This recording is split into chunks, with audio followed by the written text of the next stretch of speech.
প্রিয় দর্শক, সবাইকে স্বাগত জানাচ্ছি প্রমিসেস জানতে চাইয়ের আজকের পর্বে। আমি নুজহাতুল রহমান। আজকে আমরা যে বিষয়টি নিয়ে কথা বলবো সেটি হচ্ছে ব্যক্তিত্বের উপর আসক্তির প্রভাব। আর এই বিষয়ে কথা বলার জন্য আজ আমরা স্টুডিওতে নিয়ে এসেছি একজন অতিথিকে। তিনি হচ্ছেন আব্দুল হামিদ। তিনি একজন সাইকোথেরাপিস্ট, কাজ করছেন মনোবিকাশে। হামিদ, আপনাকে স্বাগতম। কেমন আছেন? হ্যাঁ, আছি, ভালো আছি। আপনি তো এর আগে আমাদের এখানে এসেছেন এবং প্রত্যেকবারই যতবার এসেছেন আলোকিত করে গেছেন আমাদের নানান রকম জ্ঞানের আলোয়। তো আজও আমরা আলোকিত হব, সেটাই আশা করছি। আজকের বিষয়টি আমরা নির্ধারণ করেছি ব্যক্তিত্বের উপরে আসক্তির প্রভাব, এটি নিয়ে। তো প্রথমে আপনার কাছে আসতে চাই, আসক্তি যে বলছি, আসক্তির প্রকারভেদ কি আছে? কি কি ধরনের আসক্তি হয় সেটা যদি দিয়ে আমরা শুরু করি। আসক্তি হচ্ছে এমন একটা আচরণ যেটা মানুষ কম্পালসিভলি করে আর কি। এমন একটা আচরণ সে করে যেটা না করলে তার ভালো লাগে না, বা এটাতে সে ডিসকমফোর্ট বা অস্থিরতা বোধ করে এবং সেটা করার ফলে কিছু প্লেজার পায়। এটাকেই যদি আমরা বলি আসক্তি এক কথায়। আসক্তি অনেক ধরনের হতে পারে। সাধারণত আসক্তির কথা আসলে আমরা প্রথমেই ভেবে নেই সাবস্টেন্স ইউজ ডিসঅর্ডার, যেটা মাদকাসক্ত। তো মাদকাসক্তি হচ্ছে আসক্তির মধ্যে একটা ধরন। মাদকাসক্তি বা আসক্তির মধ্যে একটা ধরন হচ্ছে সাবস্টেন্স ইউজ ডিসঅর্ডার। সেটাতে রয়েছে অ্যালকোহল আসক্তি, মাদকের আসক্তি এবং আরেকটা হচ্ছে নিকোটিনের আসক্তি। হ্যাঁ, আর আরেকটা আসক্তি হচ্ছে আমাদের আচরণগত আসক্তি, বিহেভিয়ারাল অ্যাডিকশন। আচ্ছা, সেগুলো কি রকম? সেটা হতে পারে, সেটা হচ্ছে একটা হচ্ছে গ্যাম্বলিং আসক্তি, ইন্টারনেট আসক্তি, গেমিং আসক্তি, তারপরে এক্সেসিভ ফুডিং আসক্তি, অত্যাধিক খাবারের আসক্তি হতে পারে, সেক্স অ্যাডিকশন হতে পারে, শপিং অ্যাডিকশন হতে পারে, ইভেন অনেক সময় হচ্ছে আমরা যেটা বলি ওয়ার্কোহলিক, কাজের আসক্তি। এখন আবার অনেক সময় বলা হয় যে জিম অ্যাডিকশন, মানে এক্সেসিভ এক্সারসাইজ করা, এটাও এক ধরনের আসক্তি। মানে যে আসক্তিটা আমাদের আসক্তি কেন বলা হয়, এটা কেন ডিসফাংশন, মানুষের স্বাভাবিক লাইফটাকে প্রভাবিত করে এবং তার হেলদি লাইফটাকে বাধাগ্রস্ত করে। একটু কিভাবে প্রভাবিত করে সেটা বলবেন? এটা হচ্ছে তখন আসক্তিতে হয় কি, মানুষ খুব ইম্পালসিভ আচরণ করে। এক নম্বর হচ্ছে আসক্তিতে তার মুড সুইং হয়। আমরা যদি সাবস্টেন্স ইউজ ডিসঅর্ডার যদি বলি, সেক্ষেত্রে প্রথমে যে ইম্প্যাক্টটা হয় তাদের মুডটা অনেক সুইং করে। আচ্ছা। দুই নম্বর হচ্ছে যে তারা খুব ইম্পালসিভ আচরণ করে। মানে যখন যদি মনে করে যে ওই নির্দিষ্ট একটা কাজের জন্য তারা এত বেশি অযৌক্তিকভাবে ইমোশনালি ফোকাসড হয়ে যান, যেটা তার অন্য অনেক কাজের কিন্তু বাধা তৈরি করতে পারে, তার জীবন ব্যবস্থায় বাধা তৈরি করতে পারে। হ্যাঁ, তারপরে আরেকটা হচ্ছে যে লজিক্যাল থিঙ্কিং, তারা হয়তো বা সেক্ষেত্রে প্রপারলি লজিক্যাল থিঙ্কিং করতে পারে না, ডিসিশন মেক করতে সমস্যা হয়, সোশ্যাল রিলেশনশিপ মেনটেন করাটা সমস্যা হতে পারে, যে ইন্টারপার্সোনাল রিলেশনশিপেও ঝামেলা হতে পারে। তো এরকম নানাবিধ সমস্যার কারণে আসলে অনেক ক্ষেত্রে হয়তো বা মনে হতে পারে কাজের আসক্তি তো ভালোই। এখন আসক্তি কখনোই ভালো না, কারণ আসক্তিটা হচ্ছে এক্সেসিভ একটা আচরণ করা, যে আচরণটা আসলে অনেক জায়গায় ব্যালেন্স করতে, মানে সে আর ব্যালেন্স করতে পারে না। এই জন্যই এটাকে আসক্তির থেকে আমাদের মুক্ত থাকাটাই জরুরি। তো এই যে আসক্তির কথা বলছি, এখানে কি বডি ফাংশনে কোথাও আসলে কিছু প্রবলেম মানে হয়, যেটাতে মানে একটা মানুষ, আপনি যে বলছেন যে আসক্ত হয়ে যাচ্ছে, সেটাতে তার দৈনন্দিন জীবনযাপনে অসুবিধা হচ্ছে, শারীরিক কোথাও কি কোনো অসুবিধা তৈরি করে? হ্যাঁ, অবশ্যই শারীরিক অসুবিধা তৈরি করে। যদি আমরা বলি সাবস্টেন্স ইউজের ক্ষেত্রে বলি, সেক্ষেত্রে তো তার অনেক ধরনের, একটা কেমিক্যাল ইনটেক করার পরে তো তার অনেক ধরনের শারীরিক ক্ষতি হয়। ইন্টারনাল শারীরিক অনেক ক্ষতি হতে পারে, তার আচরণগত অনেক ক্ষতি হতে পারে বডিতে। তার দেখা গেল লিভার ফাংশনে বা ইন্টারনাল যে কিডনি, লিভার, ফুসফুস, যে মেজর অর্গানগুলো আছে, সেগুলো কিন্তু হেভিলি ড্যামেজ হতে পারে। হ্যাঁ, এটা হচ্ছে এক ধরনের শারীরিক আচরণ। এবং তার ঘুমের ব্যাঘাত হতে পারে, ক্ষুধা মন্দা বা ক্ষুধার সমস্যা হতে পারে। যে আমরা যেটা একটা হেলদি লাইফ লিডের জন্য মানুষের কি পর্যাপ্ত খাদ্য, পর্যাপ্ত ঘুম, পর্যাপ্ত কর্মব্যবস্থাপনা, এই সব কিছুই যখন একটা ভারসাম্যপূর্ণ অবস্থায় থাকবে, তখন মানুষ আরও নীরোগ থাকার সম্ভাবনা থাকবে বেশি, কার্যকর ফাংশনাল লাইফ লিড করার সম্ভাবনা থাকবে বেশি, আবেগের নিয়ন্ত্রণ থাকা, ইন্টারপার্সোনাল রিলেশনশিপগুলো মেনটেন করে, এগুলো ঠিক থাকবে। যখনই সে আসক্ত হবে তখন ওই কেমিক্যালের উপর বা ওই সিগনিফিকেন্ট একটা বিষয়ের উপর সে এতটাই ডিপেন্ডেন্ট হবে, তখন অন্য অন্য জায়গায় ভারসাম্যটা নষ্ট হতে পারে এবং এটা তার পুরো জীবন ব্যবস্থাটাকে নষ্ট করতে পারে। এই যে বললেন যে দু ধরনের আসক্তির কথা, একটি হচ্ছে যে কোনো কেমিক্যালের উপর ডিপেন্ডেন্সি, আর একটি হচ্ছে আচরণগত ডিপেন্ডেন্সি। এই দুই ধরনের আসক্তির প্রভাব কি ভিন্ন ভিন্ন রকম হয়? ভিন্ন ভিন্ন রকম একটু, যেমন আমরা আচরণগত আসক্তিগুলোকে আমরা হয়তো অতটা সিভিয়ারলি দেখি না। মোস্টলি দেখা যায় যে আমাদের অনেকের মধ্যেই, যারা হয়তো স্বাভাবিক জীবনযাপনই করছে কিন্তু তাদের মধ্যেই অনেকের মধ্যে এরকম আসক্তি রয়েছে। সারা রাত জেগে গেমিং অ্যাডিকশন হচ্ছে বা ইন্টারনেট অ্যাডিকশন হচ্ছে, দিনের একটা দীর্ঘ সময় ধরে সে ঘুমাচ্ছে। বিশেষ করে এখনকার নিউ জেনারেশনের একটা ট্রেন হয়ে গেছে, মানে তারা ভাবে যে না, রাতে নিরিবিলি থাকে, তাদের অ্যাটেনশন দেয়া সহজ হয়, যে কারণে তারা হয়তো বলে যে পড়াশোনাটা রাতে করি। কিন্তু দিন শেষে দেখা যাচ্ছে যে তারা আসলে পড়াশোনার চাইতে ওই যে সিগনিফিকেন্ট গেমিং অ্যাডিকশন, ইন্টারনেট অ্যাডিকশনে আসক্ত হয়ে গেলে এইটা তার মানে বায়োলজিক্যাল ক্লকটাকে ডিসফাংশনাল করে ফেলে। এইটাতে কিন্তু তার অনেক ধরনের সমস্যা হতে পারে, শারীরিক অনেক ক্ষতির সম্মুখীন তারা হতে পারে। তাদের মেজাজ খিটখিটে হয়ে যেতে পারে, তাদের আবেগের কন্ট্রোল হারাতে পারে, তারপরে তাদের মেমোরি লস হতে পারে, ক্ষুধামন্দা হতে পারে, অনেক ধরনের সমস্যাই কিন্তু হয়। মানে স্বাস্থ্যহানি। শুধুমাত্র স্বাস্থ্যহানি না, সাথে সাথে সম্পর্ক হানিও হতে পারে। যেমন সম্পর্কের হানি হতে পারে, যেমন সোসাইটি বা অন্যান্য সমাজ ব্যবস্থায় যেই জিনিসগুলো, যে আমরা সামাজিকভাবে চলতে গেলে, আমি যদি একটা ওয়ার্কিং পিরিয়ডের দীর্ঘ সময় আমি ঘুমিয়ে থাকি, তাহলে আমি যখন সজাগ হচ্ছি ওয়ার্কিং পিরিয়ডটা খুব কম পাচ্ছি, সেক্ষেত্রে কিন্তু আমার কমিউনিকেশন গ্যাপ তৈরি হতে পারে। কারণ সাপোজ একটা অফিস টাইম 9টা থেকে 5টা, এখন কেউ যদি দেখা গেল দিনের মানে দুপুর 4টা পর্যন্ত ঘুমালো, সে ওয়ার্কিং টাইম পাচ্ছে 1 ঘন্টা। এই 1 ঘন্টায় সে কি ওয়ার্ক করবে? সে যদি ইউনিভার্সিটিতে যায়, সে যদি কলেজে পড়ে, স্কুলে পড়ে, ওটা তো ওই সময়ের মধ্যেই যেতে হয়। তখন তাদেরকে এক্সট্রা চ্যালেঞ্জ ফেস করতে হয়। রাত জাগলে হয় কি, প্রপার ঘুমটা না হলে এটা মেমোরিতে ইম্প্যাক্ট ফেলে, তার মেমোরিতে সমস্যা হয়, মুডটা সুইং করে অনেক বেশি, তার মেজাজ খিটখিটে হয়ে যায় এবং পেশেন্স কমে যেতে পারে অনেক ক্ষেত্রে। তখন হয় কি যে পড়াশোনার ক্ষেত্রে বা একাডেমিক্যালি তার অনেক চ্যালেঞ্জ ফেস করতে হয়, তাকে অনেক জোর দিয়ে, এক্সট্রা এনার্জি দিয়ে সেগুলোকে করতে হয়, অ্যাডজাস্ট করতে হয়। মানে পড়াশোনার জন্য যে চ্যালেঞ্জগুলো আছে সেটা যত সহজে সে পেরে যেতে পারতো, এই ধরনের ডিসফাংশনাল একটা আচরণের কারণে, মানে ডেইলি রুটিনটা তো ডিসফাংশনাল হওয়ার কারণে তখন দেখা গেল যে আরো বেশি চ্যালেঞ্জিং হচ্ছে তার পড়াশোনার জায়গাটা। পাশাপাশি সামাজিক অনেক জায়গা থেকে তারা কিন্তু আসলে আইসোলেটেড হয়ে যায়, তাদের নিজস্ব একটা জগৎ তারা তৈরি করে ফেলে।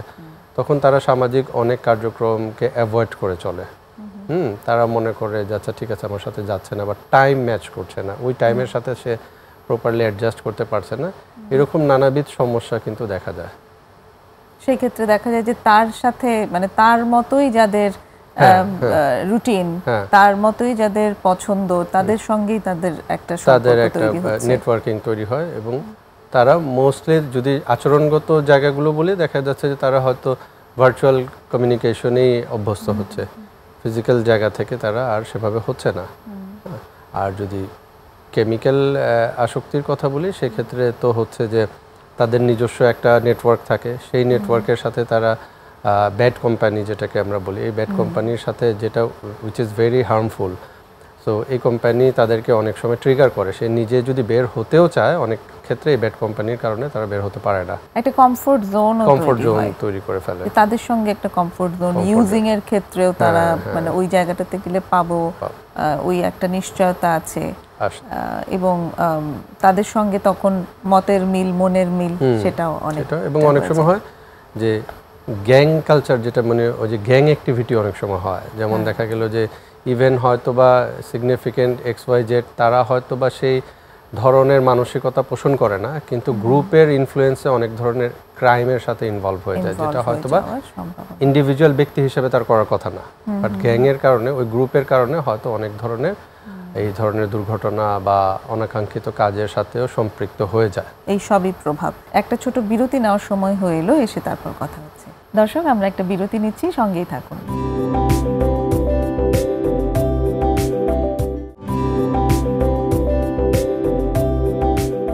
ছোট্ট বিরতি নিয়ে ফিরে এসেছি প্রমিসেস জানতে চাইয়ে। কথা হচ্ছে ব্যক্তিত্বের উপর আসক্তির প্রভাব নিয়ে আব্দুল হামিদের সাথে। আসক্তির নানান রকম প্রভাবের কথা আপনি বলেছেন, আমরা আরও বিস্তারিত শুনবো। তার আগে যদি একটু জানতে পারি যে কি কারণে মানুষ আসক্ত হয়ে পড়ে, সেটা কেমিক্যালের আসক্তি বলুন আর সেটা আচরণগত আসক্তি বলুন। এটাকে যদি আমরা এভাবে ডিফাইন করি, বায়ো সাইকো সোশ্যাল ফ্যাক্টর। হ্যাঁ, এক নম্বর হতে পারে যে কেমিক্যাল আসক্তি বা যে ধরনের আসক্তির জন্য মানুষের একটা বায়োলজিক্যাল কজ থাকতে পারে। আচ্ছা, এটা ব্রেইনের গঠনগত পরিবর্তনের কারণে হতে পারে অনেক সময় এইটা কেমিক্যালের ডিসফাংশন, ব্রেইনের যে কেমিক্যালের ডিসফাংশনের কারণে হতে পারে, অনেক সময় এটা বংশগত কারণেও হতে পারে। হ্যাঁ, অনেক আচরণ থাকে, অনেক ব্যক্তিত্বের গঠনের কারণে অনেক সময় আমরা আসক্তিতে সম্পৃক্ত হতে পারি। হ্যাঁ, ব্যক্তিত্বের গঠনের জায়গাটা একটু বিস্তারিত জানতে চাই। যদি বলি ব্যক্তিত্বের ব্যক্তিত্বের প্যাটার্ন থাকে, আমরা অনেক ধরনের ব্যক্তিত্বের গঠন থাকে। কিছু কিছু ব্যক্তিত্বের গঠন থাকে যেমন তারা risk taking behaviour, anti social আচরণ, অ্যান্টি সোশ্যাল পার্সোনালিটি প্যাটার্ন, এই ধরনের ব্যক্তিত্বের মানুষগুলো কিন্তু, বা বর্ডারলাইন পার্সোনালিটি ডিসঅর্ডার, এই ধরনের ব্যক্তিত্বের সমস্যা যাদের রয়েছে তাদের কিন্তু আসক্ত হয়ে যাওয়ার সম্ভাবনা অনেক বেশি। কারণ তাদের আচরণটাই এরকম থাকে যে যেখানে তারা খুব রিস্ক টেক করে, ইম্পালসিভ আচরণ করে, হুটহাট করে একটা কাজ করে ফেলে এবং অনেক ফ্যান্টাসিতে তারা থাকে অনেক সময়, এবং যখন যেটা মনে করে সেটা রিস্ক টেকিং বিহেভিয়ার করে ফেলে।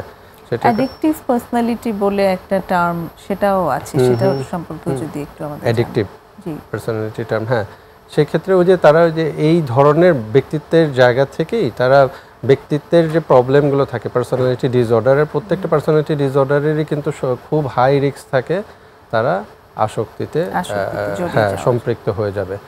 এক, দুই নম্বর হতে পারে যে এনভায়রনমেন্টাল ফ্যাক্টর থাকতে পারে। যে আমরা যদি খুব ডিজাস্টারের মধ্যে যাই, ব্যক্তি জীবনে খুব ট্রমা থাকে বা খুব অবহেলা, বঞ্চনা বা অনেক ধরনের খুব বাজে একটা এনভায়রনমেন্টের মধ্য দিয়ে বড় হয়েছে, যেখানে আমার লাইফে অনেক ধরনের ঝড় ঝাপটা গেছে, সেক্ষেত্রেও মানুষ কিন্তু আস্তে আস্তে আসক্তিতে আক্রান্ত হতে পারে, আসক্তির প্রতি ঝুঁকে যেতে পারে। তারপরে হতে পারে সাইকোলজিক্যাল অনেক ফ্যাক্টর থাকতে পারে। সাইকোলজিক্যাল ফ্যাক্টরগুলোর মধ্যে একটা হচ্ছে যে আমাদের যে ওই যেটা ইম্পালসিভ আচরণ যেটা আমরা বলছি, এই আচরণটা ক্ষেত্রে আমাদের সাইকোলজিক্যাল ভার্নারেবিলিটি থাকে, ইমোশনাল ব্যালেন্স করার সক্ষমতা যদি না থাকে, হ্যাঁ, সেক্ষেত্রে আমরা কিন্তু আসক্তিতে খুব সহজেই সম্পৃক্ত হয়ে যেতে পারি। কারণ সেইটা থেকে আমরা এক ধরনের রিলিফ পাই। আসলে আসক্তির একটা বড় জায়গা হচ্ছে টেম্পোরারিলি সে কিছু প্লেজার পায়। তো মানুষ যখন তার জীবনে দীর্ঘ সময় ধরে এই ধরনের প্লেজার বলেন বা হেলদি ওয়েতে প্লেজারটা না পায়, ডিপ্রাইভের মধ্যে থাকে এবং তার জীবনে প্রচুর ট্রমাটিক ইভেন্ট থাকে, তখন সে আস্তে আস্তে ওইটার প্রতি এক ধরনের অ্যাট্রাকশন ফিল করে এবং আস্তে আস্তে ইনভলভ হয়ে যেতে পারে। অনেকের ক্ষেত্রে দেখা যায় খুব কিউরিওসিটি থেকে তারা স্টার্ট করে এবং যে ধরনের ফ্যাক্টরগুলো আমরা আলোচনা করলাম, যে ডিজাস্টার হতে পারে, তার কোনো ফ্যামিলি ইস্যু থাকতে পারে, তার কোনো সাইকোলজিক্যাল বা পার্সোনালিটি রিলেটেড ইস্যু আছে, তেমন কিছু হয়তো ব্যাকগ্রাউন্ডে খুঁজেও পাওয়া যাচ্ছে না, কিন্তু শুধুই মাত্র আগ্রহ থেকে, কিউরিওসিটি থেকে স্টার্ট করে তারপর ডিপেন্ডেন্সিতে চলে যাচ্ছে। এইটা হচ্ছে ওই যে psychological factor and also environmental factor. Curiosity কিন্তু আর একা একা হয় না, তার নিজস্ব তার নিজস্ব একটা গ্রুপ থাকে, যে গ্রুপের সাথে হয়তো বা তার এক ধরনের কিউরিওসিটি তৈরি হলো, পাশাপাশি তাকে ওই কিউরিওসিটিটা মিট করার সাপোর্ট সিস্টেমটাও তৈরি হলো তার এনভায়রনমেন্টে, তখন সে কিন্তু এটা ইজিলি ইনভলভ হয়ে যেতে পারে। সো এই বিষয়গুলো থাকতে পারে। তারপরে পারিবারিক স্ট্রাকচার, পরিবারে যদি খুব ভালনারেবিলিটি দেখে, একটা শিশু যখন যে পরিবেশে বড় হয় সেখানে যদি বাবা মার সম্পর্কের মধ্যে অনেক ধরনের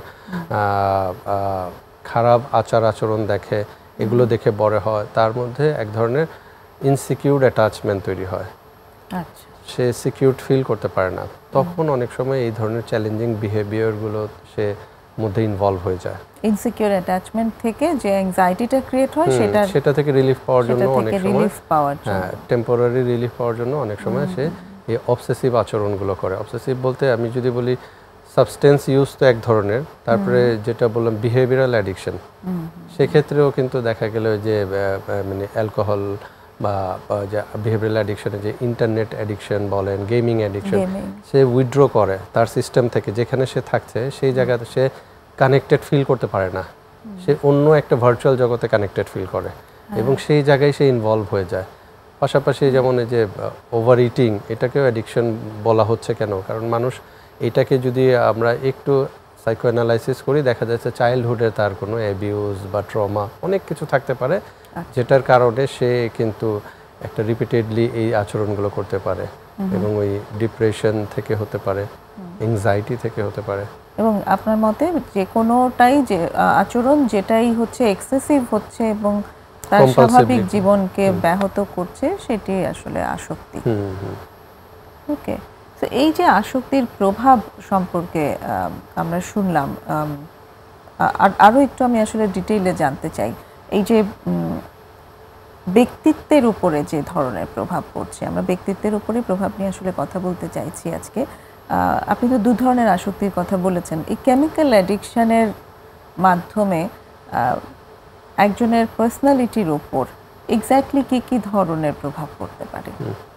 এক নম্বর হচ্ছে যে যখন একটা মানুষ হয়তো এমনি দেখতে আমরা হয়তো বা সুস্থ স্বাভাবিক ভাবি, কিন্তু যখনই আস্তে আস্তে সে কেমিক্যাল অ্যাডিকশনের ইনভলভমেন্টটা তার বেড়ে যায় এবং সে আসক্ত হয়ে যায়, আস্তে আস্তে দেখা যাচ্ছে যে যেটা বললাম যে মুড সুইং করা, তার হঠাৎ করে যে মুডের মধ্যে একটা চেঞ্জ আসে, হ্যাঁ, এবং একটা সময়ের পর্যন্ত যদি সে ওই আসক্তির সাথে মানে ওই কেমিক্যালটা না নিতে পারে, তখন কিন্তু সে তার হিতাহিত জ্ঞান অনেক সময় নষ্ট করে ফেলে, হ্যাঁ, এবং সে রেশনাল থিঙ্কিংটা তার নষ্ট হতে পারে, সে খুব ইম্পালসিভ আচরণ করতে পারে, হ্যাঁ, এবং যেটাকে অ্যাকচুয়ালি উইথড্রল বলছে। উইথড্রল, হ্যাঁ, উইথড্রল টাইমটাতে সে এই আচরণগুলো করতে থাকে, মানে যতই ওই সময়টা, কারণ তার একটা কেমিক্যাল নেওয়ার পর তার একটা ডিউরেশন থাকে, এরপরে গিয়ে ওই সাইকেলটা ফুলফিল হওয়ার সময় আসলেই তার অস্থিরতাগুলো বাড়তে থাকে এবং যখনই সে ওইটা না পাবে, ইনসিকিউরিটিতে যদি ভোগে বা ওইটা না পাওয়ার সম্ভাবনা থাকে, তখন কিন্তু তার স্বাভাবিক জীবনযাপনটা আস্তে আস্তে ব্যাঘাত হতে থাকে, ব্যাঘাত তৈরি করতে থাকে এবং এটার ফলে সেই যে আচরণগুলো করে, এই আচরণগুলোই অনেক ডিসফাংশনাল আচরণের। যেমন কি ধরনের আচরণ হতে পারে? যেমন মনে করেন আপনার হাইপার অ্যাক্টিভ হয়ে যাওয়া, হ্যাঁ, তার মুডটা প্রচুর হাইপার হয়ে গেছে, সেক্ষেত্রে অনেক ম্যাসিভ অনেক আচরণ করে ফেলতে পারে, ওইটার জন্য হয়তো বা অ্যাঙ্গারের আউটবাস্ট হতে পারে, সে দেখা যাচ্ছে এমন একটা অ্যাগ্রেসিভ হয়ে গেলে অ্যাগ্রেসিভ আচরণ হতে পারে, যে আচরণটা হয়তো বা শুধুমাত্র কেমিক্যালের কারণেই, কিন্তু সে এটা এক্সপোজ হয়তো অন্য কারণে করছে, দেখাচ্ছে এইটার কারণে, কিন্তু আন্ডারলাইনে তার এই ইস্যুটা থাকতে পারে।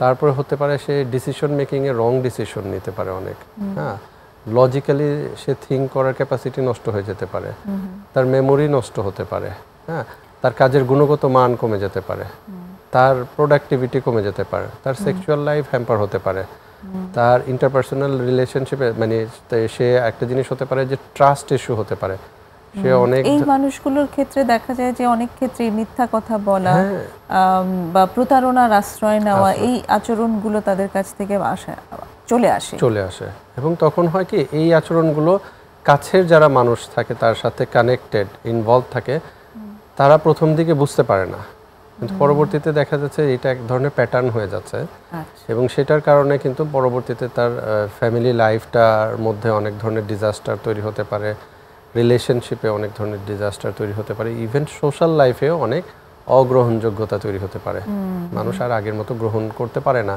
এবং অনেক ক্ষেত্রে লেবেলিং হয়ে যায়, মানুষ বলে যে ও তো এরকমই, হ্যাঁ, একটা লেবেলিং হয়, এই মানুষ জাজ করে, তখন তাদের কাছ থেকে একটু দূরত্ব বজায় রাখে, তখন তারা ওই যে আলাদা আর একটা জগতের মধ্যে, যেখানে তাদের মতো মানুষদের সাথে তাদের আবার একটা কানেক্টিভিটি তৈরি হয়। সত্যি। আরেকটা বিরতির সময় হয়ে এলো, সুপ্রিয় দর্শক, আরেকটা বিরতি নিচ্ছি, ফিরে আসছি এখনই।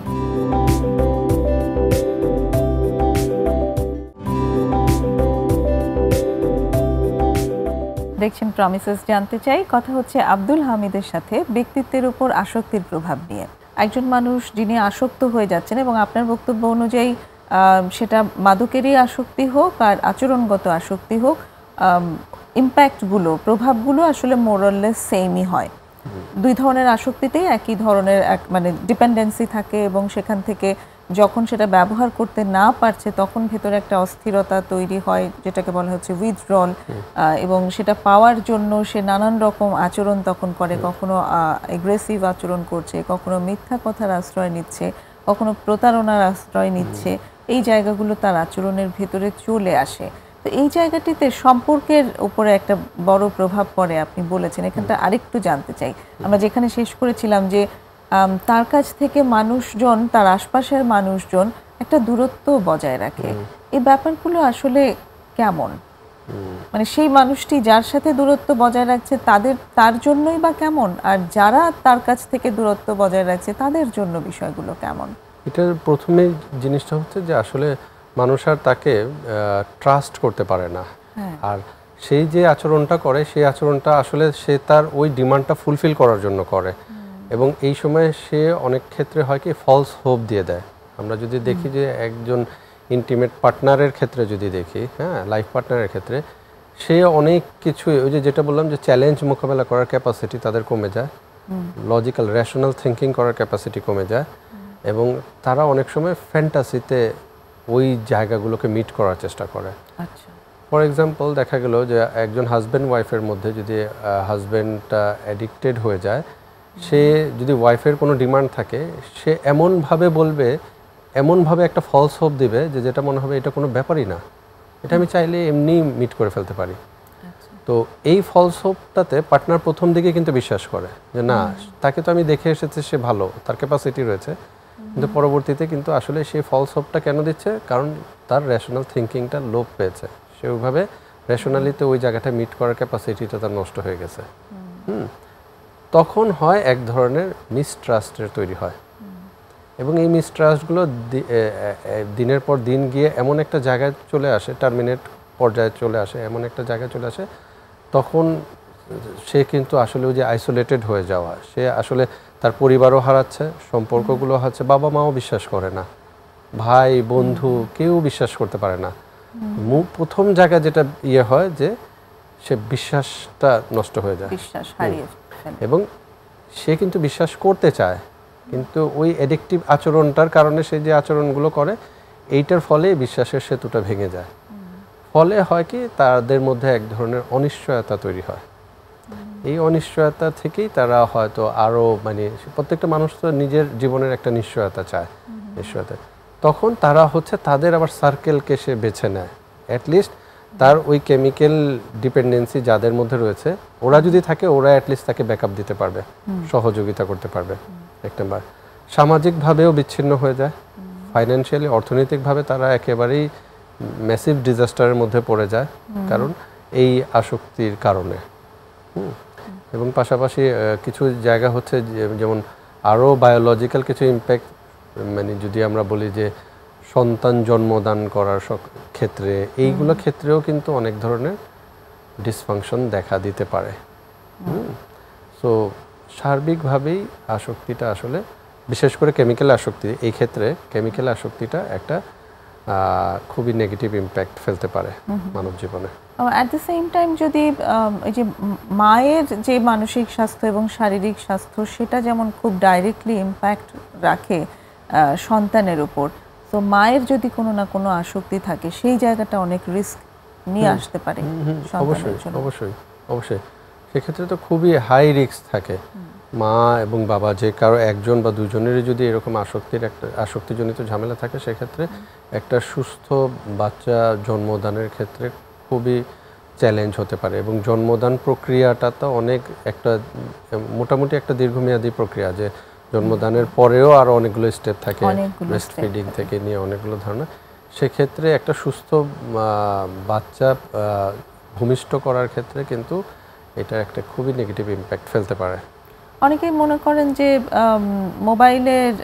মোবাইলের সময় কাটালে কি বা সমস্যা হতে পারে, আমি তো কোনো কেমিক্যাল নিচ্ছি না, বাচ্চা হয়তো গর্ভে আছে কিন্তু মা হয়তো মোবাইলে অনেকটা সময় কাটাচ্ছেন, গেমিং করছেন, কিংবা কোনো না কোনো ডিভাইসের সঙ্গে তার বেশ লম্বা সময়ের সম্পৃক্ততা আছে, সেগুলোর কি ধরনের ইম্প্যাক্ট পড়ে সাধারণত?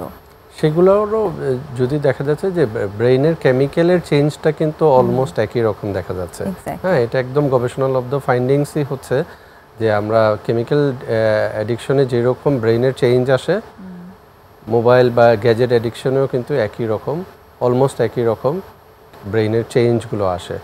এবং সেটার ক্ষেত্রে যে হয় যে ফিটনেসটা নিয়ে একটা বড় ঝামেলা হয়। হ্যাঁ, যদি বলি গেমিং অ্যাডিকশন বা এই ধরনের অ্যাডিকশনগুলোতে আমাদের ওই যে ফিজিক্যাল এবং মেন্টাল ফিটনেসের একটা বিশাল ব্যাঘাত তৈরি হয়। হ্যাঁ, যে ব্যাঘাতটা তো একটা বাচ্চার জন্য, যদি সুস্থ বাচ্চা প্রতিপালনের ক্ষেত্রে এটা অবশ্যই একটা নেগেটিভ ইম্প্যাক্ট ফেলে। ডেফিনেটলি আপনি যেটা বললেন যে ব্রেইনের যে কেমিক্যালের পরিবর্তন হচ্ছে সেটা তো বাচ্চাটি একদম সরাসরি পাচ্ছে, গর্ভের বাচ্চাটি সরাসরি ওটার সাথে কানেক্টেড হচ্ছে, এবং ওই কেমিক্যাল চেঞ্জটা যে ধরনের রাশ বডিতে এনে দিচ্ছে সেই রাশটার সাথে বাচ্চাটাও টাচড হয়ে যাচ্ছে, এবং বাচ্চাটিও একই রকম ভাবে, মা যদি কোনো কারণে মানে উত্তেজিত হচ্ছে, অস্থিরতা আসছে, বাচ্চাটিও হচ্ছে, এবং বাচ্চাটি বাইরে যখন বের হয়ে আসছে তারপরও কিন্তু ওই একটি জায়গা বাচ্চার কাজ করতে থাকে। এবং এক ধরনের, মনে করেন আপনি যদি দেখেন একটা আসক্ত না এরকম একটা মা, সে তার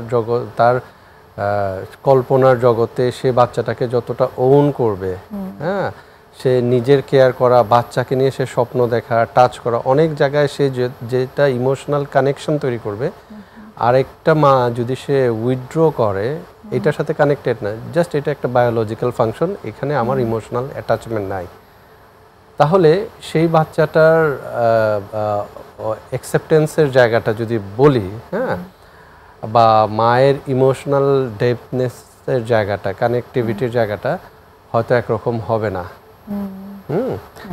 এখানে একটা গ্যাপ তৈরি হতে পারে। এবং আমরা জানি যে মায়ের অনেক অনুভূতি কিন্তু বাচ্চা ক্যারি করে, মেমোরিতে ক্যারি করে। তখন বাচ্চাটা যদি দেখে যে আই এম নট ইম্পর্টেন্ট, ততটা ইম্পর্টেন্ট না, হ্যাঁ, বা আমি অতটা প্রায়োরিটি পাচ্ছি না, বা এরকম কিছু হতে পারে, তখন বাচ্চার কিন্তু এক ধরনের মানে অনেক ধরনের মেসেজ সে ক্যারি করতে পারে জন্মের পর থেকেই, হ্যাঁ, ক্যারি করতে পারে।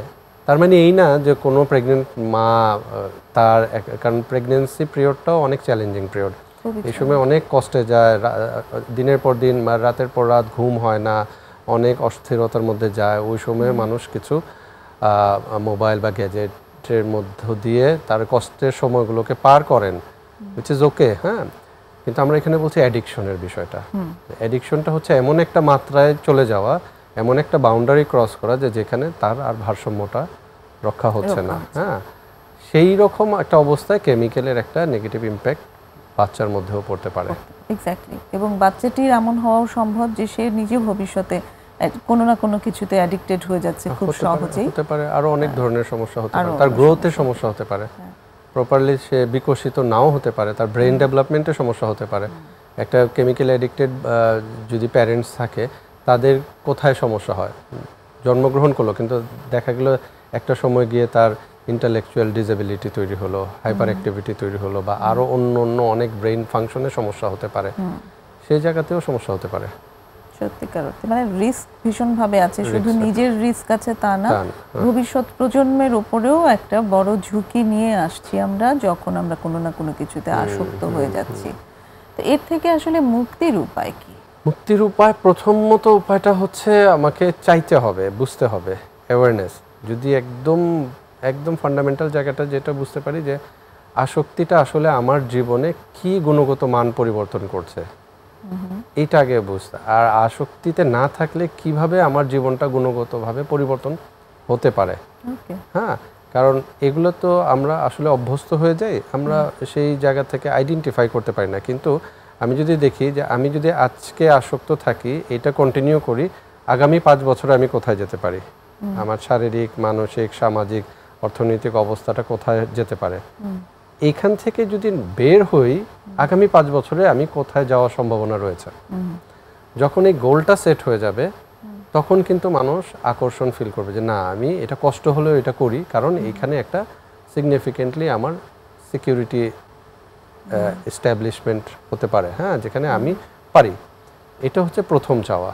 এটা যে আসক্ত তাকে চাইতে হবে, তার পরিবার চাইলে হবে না, তার আশেপাশের মানুষ চাওয়ার চাইতে তাকে আগে বুঝতে হবে যে আমি কেন এখান থেকে বের হয়ে আসবো। তারপরে হচ্ছে তারপরের জায়গাটা আমরা একটা বিরতির পরে শুনি। আরেকটা বিরতি নিচ্ছি দর্শক, সঙ্গেই থাকবেন আশা করি।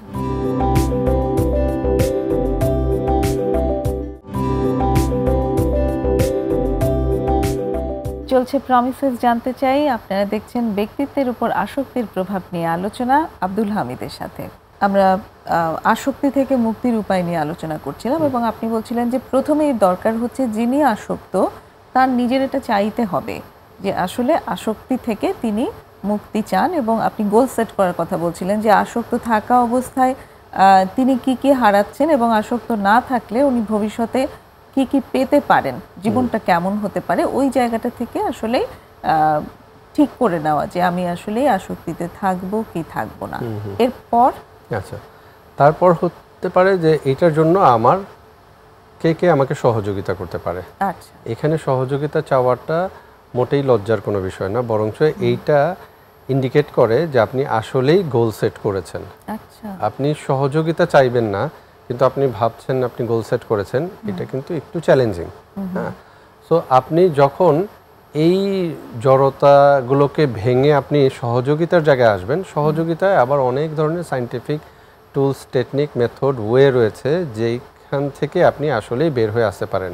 একটু যদি আমাদের বিস্তারিত বলেন।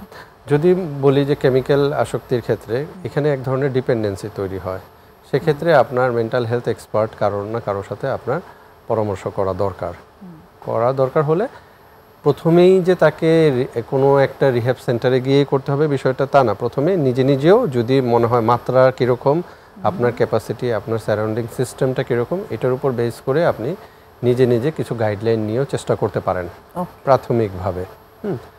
এবং সেক্ষেত্রে এই যে গোল সেট করা, হ্যাঁ, ডু ডোন্টসগুলোকে ঠিক করা, কি করব না, আমার অ্যাডিকশনের মানে আসক্তির চ্যানেলগুলোকে কোন জায়গাগুলোতে আমি স্টিমুলেটেড হয়ে যাই সেগুলোকে আইডেন্টিফাই করা, এইরকম অনেক হোমওয়ার্ক থাকতে পারে যেটা একজন এক্সপার্ট বলে দিতে পারবেন এবং সেভাবে আপনি নিজেও চেষ্টা করতে পারেন, কেউ একজন চেষ্টা করতে পারেন। যদি দেখা যাচ্ছে যে এগুলো অনেক কিছু করার পরও পারা যাচ্ছে না, তাহলে আসতে পারে যে রিহ্যাবিলিটেশনের জায়গায়, যে আমি কোনো একটা সেন্টারে গিয়ে একটা নির্দিষ্ট সময় এক ধরনের এক্সপার্ট গাইডলাইনের মধ্য দিয়ে এই জায়গাটাকে আমি ম্যানেজ করতে পারি, করে সেই প্রপার প্রোটোকল ফলো করে জায়গাগুলোতে গিয়ে ট্রিটমেন্টটাকে এনশিওর করা। পাশাপাশি ওই ট্রিটমেন্ট সেন্টারগুলোতে কিন্তু সুন্দর করে সায়েন্টিফিক মেথোডোলজিতে অনেকগুলো গাইডলাইন বলে দেয়, সায়েন্টিফিক্যালি বলে দেয়। তারা মন গড়া কোনো ট্রিটমেন্ট না, বিশেষ করে এই যে প্রমিসেসের মতো যা একটু মানসম্মত চিকিৎসা ব্যবস্থা যারা দেয়, খুব ভালো চিকিৎসা ব্যবস্থা, তারা কিন্তু একদম এভিডেন্স বেসড ট্রিটমেন্ট প্রোটোকলগুলোকে এনশিওর করে। সেইগুলো যদি খুব সুন্দরভাবে ফলো করা যায়, সুন্দর করে এখান থেকে বের হয়ে আসা সম্ভব। একটু কি বলবেন আমাদের এই যে এভিডেন্স বেসড প্রোটোকল, এই প্রোটোকলে অ্যাকচুয়ালি কারা কারা কাজ করে তারপর এই চিকিৎসাটা প্রোভাইড করেন? আচ্ছা, এই এভিডেন্স বেসড ট্রিটমেন্ট প্রোটোকল যদি এটা একটা সেন্টারে হয় প্রথমে হচ্ছে একজন ফিজিশিয়ান থাকবেন, হ্যাঁ, তারপরে হচ্ছে এখানে সাইকিয়াট্রিস্ট থাকবেন, সাইকোলজিস্ট থাকবেন। মূলত সাইকিয়াট্রিস্ট, সাইকোলজিস্ট এবং একজন ফিজিশিয়ান, তিন ধরনের মানুষের একটা গাইডলাইনে সেন্টারের ক্লায়েন্টদেরকে সার্বক্ষণিকভাবে দেখা হয় বা গাইড করা হয়। পাশাপাশি আরও অনেক ধরনের থেরাপিউটিক অ্যাপ্রোচ থাকতে পারে বা অনেক ধরনের অল্টারনেটিভ জায়গাগুলোকে এনশিওর করার জন্য এক সেন্টার এক রকমের ফ্যাসিলিটি প্রোভাইড করতে পারেন।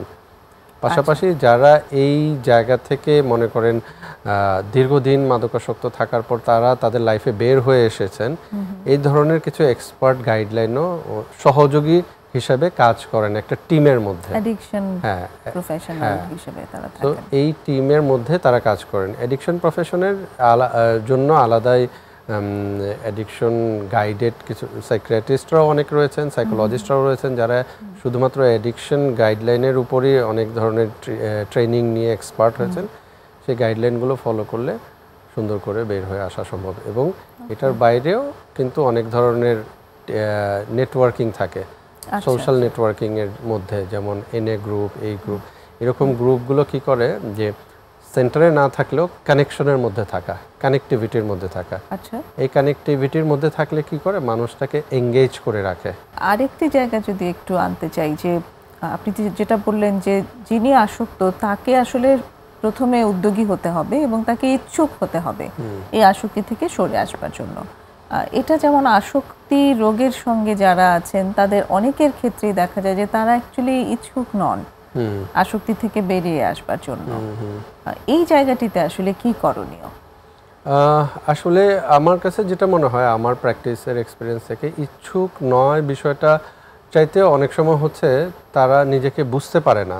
অনেক সময় অনেকের ক্ষেত্রে হয় রিভেঞ্জ নেওয়ার ক্ষেত্রে, কারণ এত লেভেল হতে হতে তারা এক ধরনের বলে যে আমাকে তো এভাবেই লেভেল করে ফেলেছে, আমাকে মানুষ এভাবেই চিনে, তো আমি এখান থেকে বের হলে আমার অস্তিত্ব, মানে আমি সার্ভাইভ, মানে আমি কিভাবে, আমাকে অ্যাকসেপ্ট করবে না মানুষ।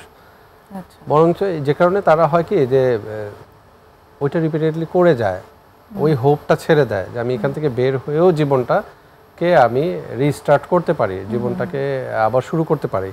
হ্যাঁ, সো সেই জায়গাটাকে অনুসন্ধান করা, এক্ষেত্রে কাউন্সিলিং অনেক ভালো হেল্প করতে পারে। কারণ আন্ডারলাইনের অনেক ইস্যুস থাকে, আমরা প্রপার পয়েন্টটাকে অ্যাড্রেস করতে না পারলে আমরা কিন্তু আশেপাশে দিয়ে ঘুরপাক খাবো, প্রপার জায়গায় যাব না। তার আসল পেইনটা কোথায়, তার আসল শূন্যতাটা কোথায়?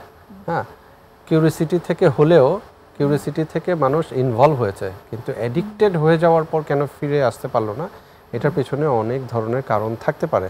অনেক সময় অনেকে গোল ঠিক করে ফেললো, ধরে রাখতে পারে না। সেই ক্ষেত্রে তাকে কি কি ডু ডোন্টসগুলো করা দরকার, তাকে বারে বারে রিমাইন্ডার দেওয়া দরকার, কেন এই সিদ্ধান্তটাকে, লজিক্যাল অ্যাসপেক্ট থেকে তাকে ওই জায়গাগুলোকে বোঝানো। কারো কারো যদি দেখা যাচ্ছে তার থিঙ্কিং লেভেলে সেভাবে কাজ করছে না, তাহলে তাকে বিহেভিয়ারাল লেভেল থেকে চেঞ্জ করা। কারণ আমরা অনেক সময় প্রথমত যেটা কার্যকরী চেঞ্জটা আসে থিঙ্কিং লেভেল থেকে, থিঙ্কিং, ফিলিংস, বিহেভিয়ার। হ্যাঁ, সো অনেক সময় অনেকে থিঙ্কিং লেভেলে চেঞ্জ করতে পারে না, কারণ এতটাই কেমিক্যালি অ্যাডিক্টেড হয়ে গেছে সে, আর ওই অল্টারনেটিভ থিঙ্কিংটাকে এস্টাবলিশ করতে পারে না। সেক্ষেত্রে আমরা বলি যে আচরণগত পরিবর্তন থেকে শুরু করেন। যেমন মনে করেন আপনার লাইফস্টাইল চেঞ্জ করার ক্ষেত্রে, আপনি যে লাইফস্টাইলটা আছেন এটা তো একটা আচরণ, এইটাকে কিভাবে পরিবর্তন করা যায় সেটাতে ফোকাস করেন। সেটাতে ফোকাস করতে করতে আস্তে আস্তে কিন্তু সেটাও এক ধরনের রিথিঙ্ক করতে সহযোগিতা করবে, যে আমি তো পেরেছি। সাপোজ মনে করেন যে আমার ক্র্যাভিং হচ্ছিল, কিন্তু কোনো না কোনোভাবে আমি একটা হেল্পিং বাটন রাখলাম, যেটাতে পুশ করলে কেউ না কেউ এইভাবে এসে পড়বে যে আমাকে এঙ্গেজ করে ফেলবে এবং ওই আচরণটা করা থেকে বিরত রাখবে। হ্যাঁ, আমি ওইটা করতে পেরেছি, এটার ফলে আমি ওই দিন আর ওই রকম আচরণে গেলাম না। এই যে চেঞ্জটা হলো, এটা তো আমি করেছি। তা আমি যখন করব, আমি এক ধরনের, আমার ভিতরে এক ধরনের ডান ফিলিং, যে আমি করতে পারি, এই বিলিফ সিস্টেমটা ডেভেলপ হবে আস্তে আস্তে, যে নো, আমি অলরেডি একটা জিনিস করেছি এবং এটা খুবই ইম্পর্টেন্ট জিনিস, এটা খুব সহজ জিনিস না, এমনি এমনি করে ফেলিনি। মানে আচরণগত জায়গায় আমি যখন ইনপুট দেওয়া শুরু করব, তখন সেটা আমার থিঙ্কিং লেভেলেও আস্তে আস্তে, হ্যাঁ, আমি আবার পুনরায় আরেকটা থিঙ্কিং শুরু করতে পারবো। সেটা আমার ভিতরে এক ধরনের ট্রাস্ট বিল্ড করা, মানে নিজের প্রতি কনফিডেন্ট বিল্ড করতে পারে, আসবে যে আমিও আসলে এই জায়গাটা পারি এবং আসক্তি থেকে বের হয়েও আসতে পারবো। অনেক ধন্যবাদ হামিদ, আমরা চমৎকার আলোচনা শুনলাম এবং ওই জায়গাটি আমরা সবার কাছে আজকে নিশ্চয়ই রাখবো, যে কারোরই কোনো আসক্তি যদি থাকে তারা যেন বসে না থাকেন, তারা যেন অবশ্যই সাহায্য নেন। এই কথাটি আপনি বলেছেন চমৎকারভাবে, যে সাহায্য নেওয়ার মধ্যে আসলে কোনো খারাপ কিছু নেই, আমি সাহায্য নিয়ে সেখান থেকে বেরিয়ে আসতে পারি। তো সেই সাহায্য সবাই যাতে নেয়, সেই আহ্বান আমাদের রইল। সুপ্রিয় দর্শক, আমরা আজকের অনুষ্ঠানের একদম শেষ পর্যায়ে চলে এসেছি। আশা করি আগামী অনুষ্ঠানেও আপনাদের আমাদের সাথে পাবো। ততক্ষণ পর্যন্ত ভালো থাকুন। খোদা হাফেজ।